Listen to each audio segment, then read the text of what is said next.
Welcome to the Divorce Podcast, a podcast that aims to address divorce, separation and co-parenting here in the UK, countering the often sensationalist way it's portrayed in the media, challenging the status quo and driving for reform. On each episode, I'm joined by experts to discuss divorce, separation and co-parenting from different angles and to give their opinions and to debate them. I'm Kate Daly, a relationship counsellor and divorce coach, co-founder of Amicable and host of the Divorce Podcast. In this episode, I'm delighted to be joined by Lucy Fry. Lucy is a writer, speaker and artist. Her memoir, Easier Ways to Say I Love You, explores love, lust and lost in all its rawest forms. Lucy's worked as a weekly columnist at the Sunday Telegraph newspaper, a monthly columnist at EasyJet magazine and travel editor for Diva magazine. She's written articles for publications like The Guardian, The Times, Telegraph, Mail on Sunday, Stylist, Psychologies and Women's Health. Lucy's particular area of expertise includes physical, mental and emotional health and addiction. She's also the author of Run, Ride, Sink or Swim, a rookie's year in women's triathlon. Lucy is featured as a guest speaker at literary festivals, sports festivals and media events. She lives in South London with her son and continues to work on articles, fiction and creative non-fiction. So Lucy, maybe we can start by talking about your co-parenting relationship and how it came to be.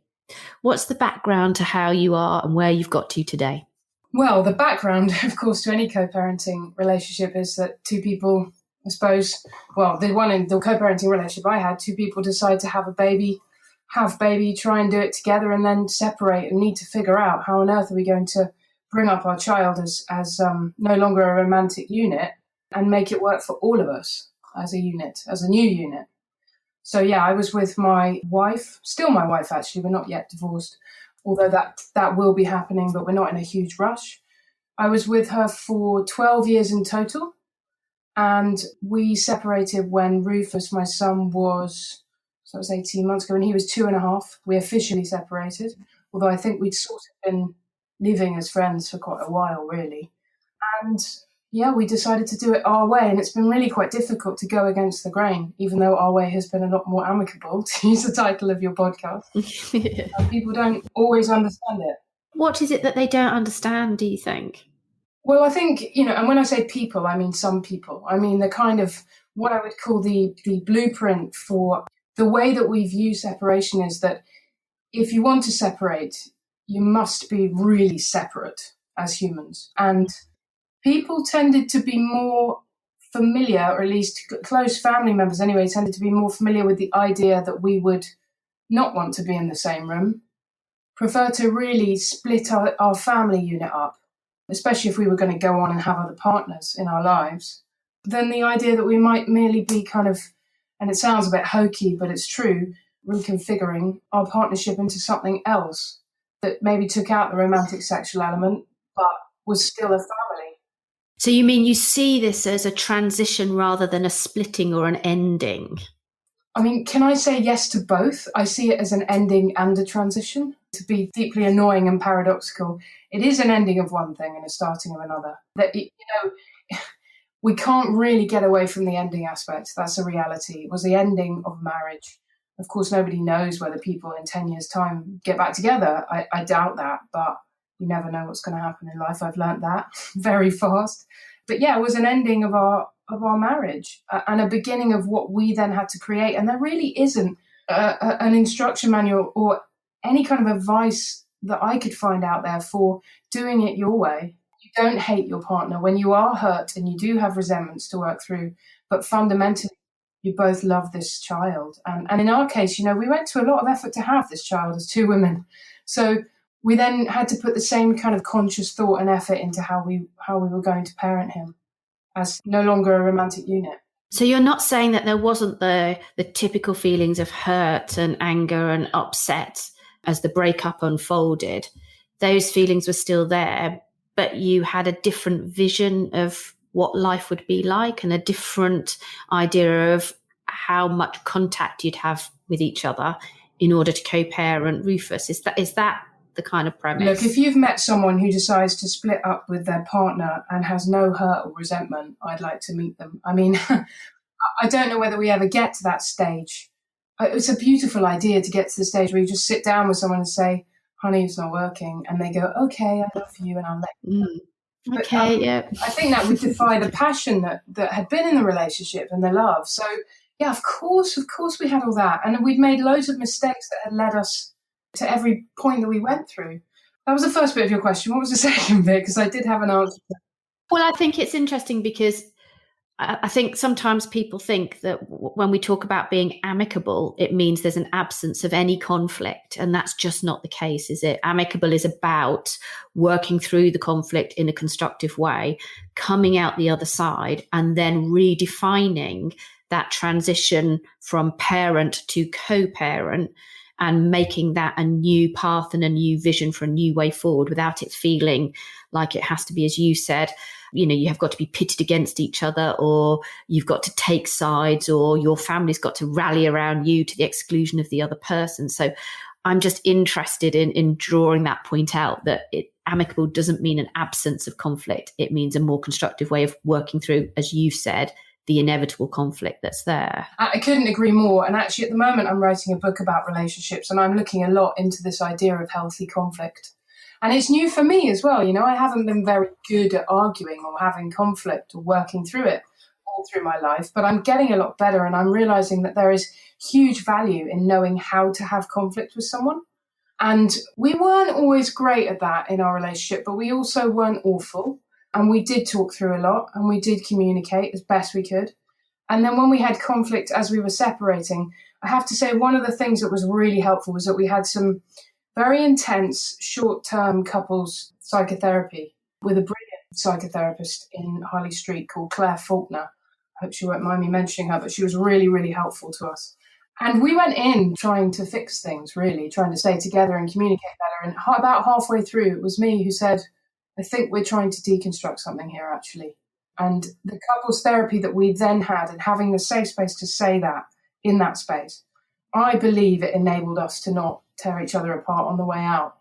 So that's interesting. So the idea of having some help to either repair, which was where you started from, or ultimately to help you separate in a more positive and constructive way, that's sown the seeds for this co-parenting relationship that you now have. I think so. And it wasn't cheap, so I'm quite glad that it worked. But, we don't talk enough about how to deconstruct things and rebuild them. Everybody's so obsessed in our culture and art and songs and media, about falling in love. And there's not enough around sustaining love. And I absolutely fell into that category of not knowing how to sustain something. But the one thing we did get right, and I say right, as in it was good enough, was that when we separated. But don't get me wrong, we spent about 6 months just grating on each other a huge amount and living so close to one another, 2 roads away, so that we could co-parent the way we wanted, made things much harder for us as individuals. Easier as parents, harder as ex-lovers, Yeah. So there's some element of sacrifice in it then. Personal sacrifice, maybe. Sacrifice. It was just a choice. Just a choice. I know what it's like to grow up with parents who can't say a nice thing about each other. And I know how it leaves one feeling stuck in the middle. And in my case, I took a side and I picked it, and I stayed on one side, and it was very painful for everyone, I think. But I didn't want my son to ever have to do that. But he has seen us arguing, and he has seen us snapping, and he does watch us hug and laugh. And, we are perfect in our imperfection, I'll put it that way.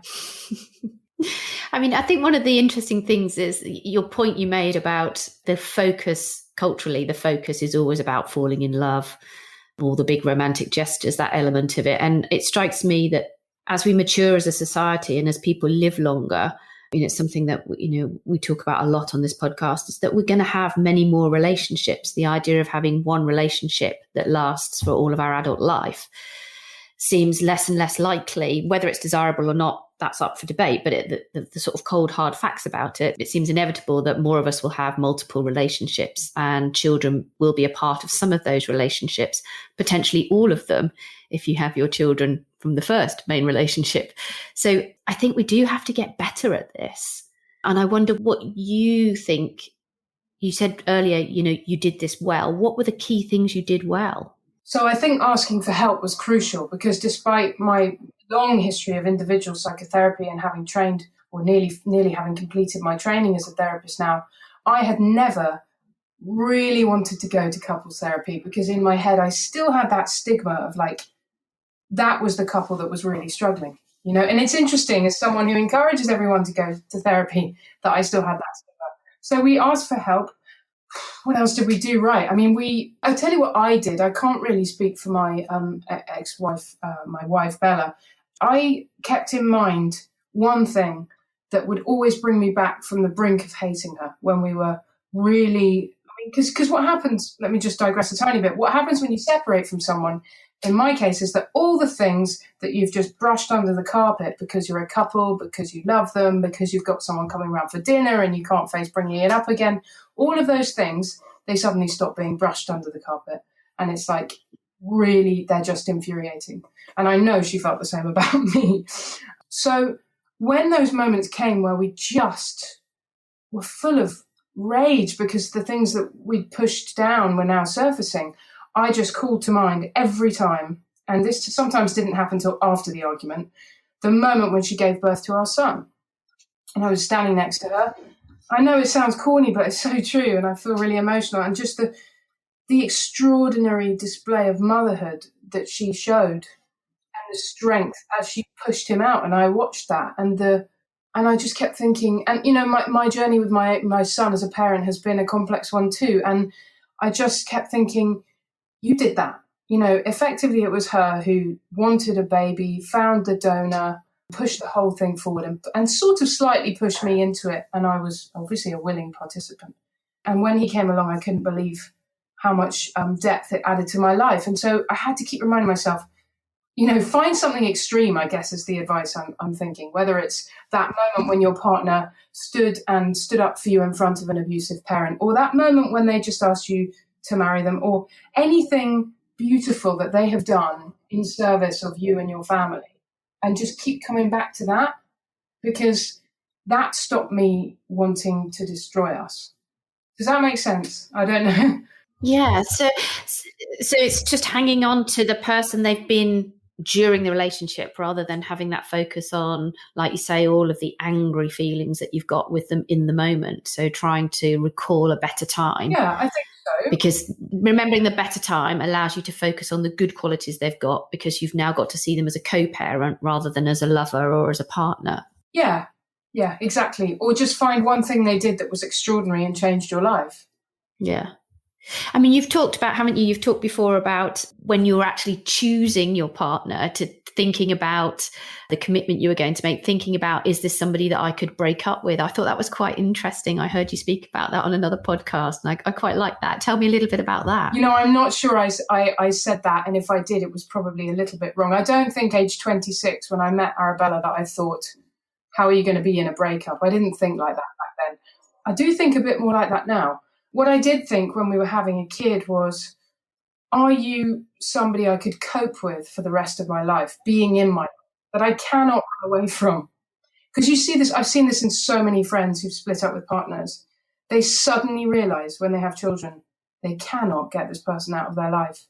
And it's funny because I don't think you think so much like that when you just marry somebody. It's the children bit that you are then inextricably linked to them for the rest of your life. Only death separates you. Yeah, you can sell a house, you can get a divorce, and ultimately a couple of years down the line, you can be out of touch. And if you wish, I mean, to me, that's a bit of a tragedy. But, I remember looking at her and thinking, yes, after 12 years, you're the person that I actually know I can have around for the rest of my life. And it sounds like a real backhanded compliment, and it is. But actually, it's true. Everything we've been through, she's the person who I can cope with having to communicate with, and if I live till 80, It's a weird thing to say, but it is important. I think if you're going to have a child with someone, that you think, remember, we never know what's going to happen in life, but this person ain't going anywhere. Yeah, I don't think it's backhanded. I'd take that as the idea that someone could tolerate me for the rest of mine and their lives. I think that's okay. Yeah. And I go for toleration. And therefore, if that's not working, if you get to a stage, and we all do, I mean, it's completely normal to get to a stage in a breakup where you think, I don't want you around, I can't cope with this. If you have a child, I believe it's the greatest piece of parenting that you can do to create an amicable relationship with the other parent. That and helping your child to emotionally regulate. My kid eats rubbish sometimes. He watches too much television. He doesn't go to sleep till 9 most nights. I am failing on loads of levels, but I had to choose where to put my attention and energy and my love and my heart energy, because I can't do it all. So those are the places that I've chosen, and we'll deal with the teeth falling out later. Yeah. So how does it work between the two of you at the moment? What have you got set up in terms of how you co-parent? Because I think lots of people are quite interested when you're standing on the edge of this to know like the nitty-gritty of how it works and what other people do. So, without, transgressing any boundaries, tell me a little bit about your arrangements. Part of our arrangement is that I contacted Arabella before this podcast and asked her if she was okay with me talking about everything really freely. And she said yes, because that's a consent thing, isn't it? Yeah. I didn't ask Rufus. Well, it's a respect thing as well, isn't it? It's respect for the other parent, and that's kind of key. Yeah, and I think we both feel quite passionately that we want to tell people that there are different ways of doing things and that it will be a struggle, but there are different ways. So she moved out of the house that we were living in for various reasons, financial reasons, and rented and still rents somewhere 2 roads away, literally about 90 seconds walk away, which is a nice little place. And Rufus goes between our 2 houses. Now, our schedule has changed, and it will change again when he goes to school in September. But on the whole, I have him 3 nights a week. She has him 4 nights a week, and occasionally I'll have an extra night just because of the way that our lives are set up. And we split the weekends. During lockdown, we changed the schedule because trying to have a 3-year-old, as he was then, with nowhere to go, no one who'll have a play date, most of the playgrounds shut, for an entire weekend was just breaking us. So we split the weekend. And that was good for us. I'm not sure how good it was for him, actually, looking back. I think he struggles with being sort of pushed from pillar to post. So we then reassessed that. We had a chat. And we decided that we're going to do 1 weekend off. And it's that, my ex is obsessed with Google documents and Doodle and all these things. And I am a classic, like just put it in a Microsoft Word document and I may look at it in a week. So we always fight about that. But we're doing okay. And that's how we do it on the whole. Everything financially is split straight down the line. We just naturally fall into a rhythm with, she always took care of kind of immunizations and health stuff. And I've taken care of cutting his toenails for some reason. I don't know why. It's just the way it is. We split swimming lessons, but I'm going to teach him how to ride a bike because she's never been very good at that. But I haven't got around to it yet. So some of it's just kind of, hey, do you want to do this? I'm really good at this. You're no good at that. Like, shall we do it that way? Arabella's amazing. But it sounds like you can have those conversations because you've dealt with the anxieties between the two of you. So you're actually co-parenting on a level where you're not having to battle the death throes of the relationship. Is that right? Or is there something still going on? I think that is right. And I think as I talk, I make it sound really easy and obvious that you would just have a discussion about that. But I do know from a little bit from myself, but also from other couples who've separated, just that one thing, can you take X swimming this afternoon? Can, when the relationship has been very painful at its end, make someone go, what? I'm not taking them swimming, or, really cause a lot of rupture. So I do understand that. And sometimes things are like mines. Yes, we perhaps got it a bit more right at the end. And so we got to that space. Okay. And what about new partners? So do either of you have a new relationship? Have you introduced new partners into the co-parenting sphere for Rufus? You know what? I'm not going to talk about Arabella's relationship, whatever's going on with her, although that, I'm sure she has a healthy life in that regard. But I'll just leave it to me and speak about what it is to introduce new partners. I think I mean, I do have a partner now, and the introduction has been slow and gentle. And I'm constantly aware that, this is quite a fragile thing. But at the same time, I think we can overly worry. And that as long as children have their one or two or three or main attachment figures, and in my case, it's me and Arabella, then actually they'll survive a loss, if there is one down the line. And I think it's about how we introduce them and answering questions as they arise. So, yeah, I think I've just been cautious, but not overthinking it too much. I don't feel that, my current partner would be in any way have to take on a parental role. I mean, Rue has two parents. She can be in his life and they can develop a bond, and that's wonderful. But we'll just see. No pressure because he has two parents. And is there a conversation that you have before introducing? So do you speak to Arabella, or will she speak to you about introducing a new partner? Is it that kind of thing, or are you totally separate now in that regard? Well, funnily enough, that's one area where we made mistakes in order to get it right. So she introduced a partner to Rue without me knowing. And she didn't introduce, because he was only 3 then, she didn't introduce this person in a kind of, this is the great reveal, this person. She just happened to be with Rue and meet up with this person. But I wanted to know that was happening before. So, I can't remember if I got annoyed or not. I don't think I actually did in this instance, although I'm capable of it. And I just said, listen, this upset me. Can we do it differently? And then I told her when I was introducing my current partner to Rue. So I think it didn't really matter to her, but it matters to me. So we had to figure that out. And the other thing to say in all this is that we have been through a big co-parenting document that is available free, and I've completely forgotten where from, where you can address a lot of questions and sit down together. And we both did the document each and then went and met. So I think you're describing a parenting plan, Yes. Are you then? Yeah. So you've gone through a parenting plan and you've sat down and you've worked out what the schedule's going to be, how you're going to pay for things, what the deal is when you introduce new partners, how you're going to deal with Mother's Day, Father's Day, all of those sorts of things. So you'd say having a parenting plan has helped. Yeah, the act of sitting down and having to confront those questions was massive for me. I put it off for weeks. I remember it was last year. And yeah, the act of doing that was really important. As to whether we've stuck to it all, I don't even know. I think the parenting plan is somewhere in a file, but it shows intent on both sides. And we sat and we did it in the same way that with our donor, we had a contract drawn up. He drew it up actually, and we all went through it and we signed it. Hopefully we'll never have to get it out, but we did it. And I think that's really important, just to take some time to think about stuff you'd never think about, like how are we going to do pocket money, and a big one for us was, can someone move away? That is a really big one. Yeah.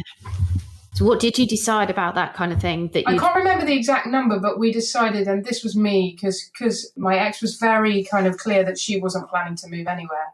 And I was like, well, it's not that I didn't trust her, it's just that I know how people change. And I wanted to have in writing that nobody would move more than, I think it was 10 miles away from the other without consent of the whole family.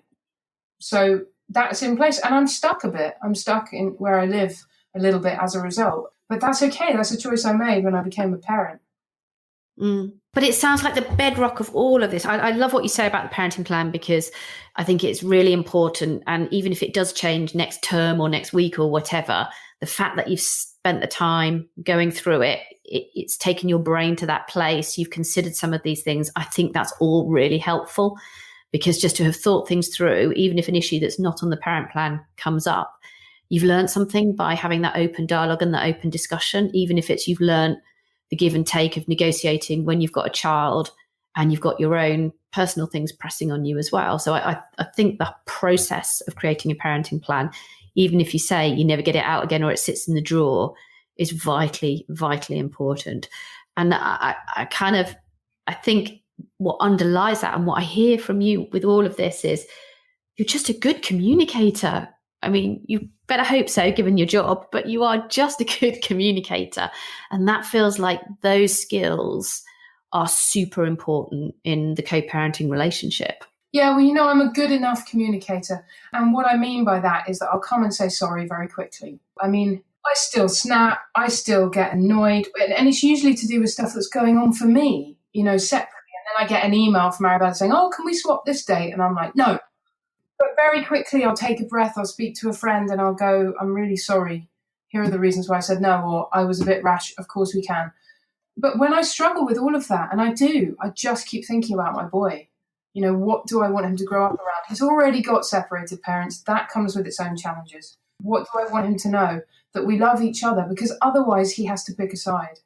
And I don't think he'd pick mine either, because I'm not his bio mom. And there is definitely a little extra bond at the moment between him and Arabella. I know that he would choose her if he had to. And that's cool. And that's part of my journey. And that's part of her having birthed him in that extraordinary way. But there is a little bit of me being very intelligent about this and thinking, this kid wouldn't pick me. So let's all just stay really close, because, this is realistic stuff. Yeah. But also, I think, you're at the beginning of the journey with the age of your child. As they grow older, their bonds definitely change. And certainly when they hit teenage years, birthing becomes a completely insignificant element of their relationship with you. They just doesn't care what you've done for them. They just hate you. So. They hate you for all of it. I'm really hoping that everybody who's told me, and it is everyone, that your children hate you when they're teenagers, that my son will be the only one to defy all of that.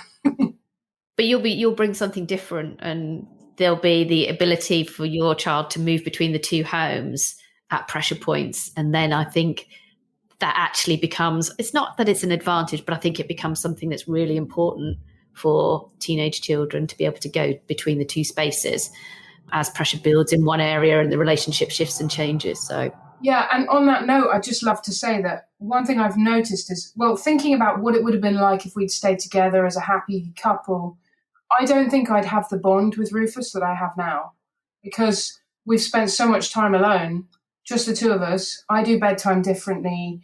I do things differently.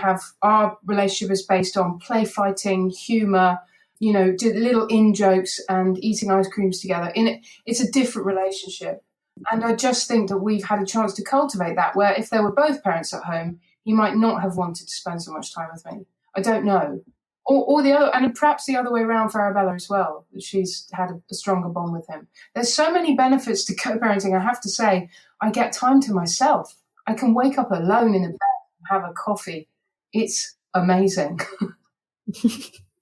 I agree. And, it takes community to raise a child, doesn't it? And the different styles of parenting, there's a lot said about co-parenting and having to do everything the same and, all being on the same page. But I think kids can tolerate a whole range of different approaches, and I think they're better for it.